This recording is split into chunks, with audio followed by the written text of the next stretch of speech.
Hello everyone. In this video, I will show you how can you download official version of Minecraft. So for downloading this, you have to open Microsoft Store. So press on Window key and then search here Microsoft Store and then open it. And from here on the search bar, search here Minecraft.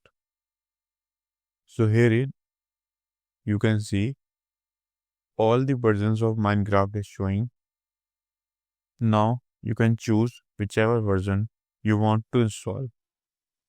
So let's say Minecraft, Java and Bedrock edition. So here you can see you can buy this for 1953 rupees, which is 25% off. And this is how you can download Minecraft on your computer. So I hope this video is helpful for you.